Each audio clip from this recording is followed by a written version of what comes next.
Noong nakaraan, nalaman natin na talagang nahirapan ng Diyos pag nakita tayo naghihirap dahil mahal na mahal niya tayo. At gano'ng kalaki ang pagmamahal, ibinigay niya ang kanyang butong na anak, si Jesus, para magkaroon tayo ng buhay na walang hanggan. At tinalaki din natin na isa sa mga bagay na alisin ng Diyos ay ang sakit. Kasi nahirapan siya kapag nahirapan tayo. Alisin niya talaga at binigyan mismo yan ni Jesus ng sample nung siya nandito sa lupa. Basahin natin ang Matthew 15:30 and 31. Gandang teksto nito. Talagang maaantig ka sa ginawa ni Jesus. Sample ito sa gagawin niya sa inarap, sa ilalim ng kanyang pamamahal.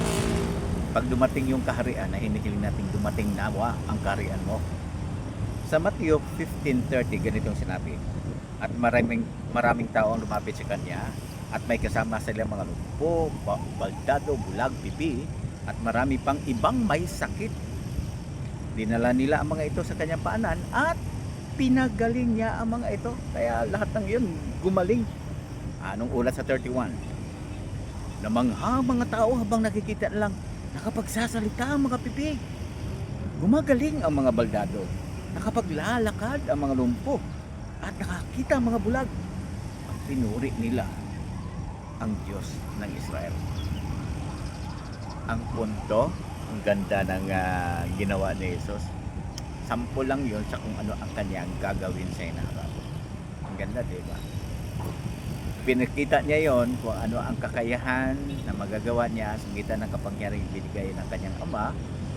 Binigyan siya ng kapangyarihang magpagaling ng mga sakit. Kahit inborn pa na mga kapansanan ay pinagaling ni Jesus. Diba? May idea na tayo kapag lubusan na siya maghari dito sa lupa after Armageddon, lahat ng mga may sakit gagaling. Hindi maging perfecto agad kasi 1,000 years pa yon, pero lahat ng mga may sakit gagaling, lahat ng mga may diferensya wika nga gagaling, di ba? Instant yan, asahan natin ito, gagawin talaga yan ng Diyos. Kasi bakit ulit? Nahihirapan siya kapag nakikita tayo naghihirap.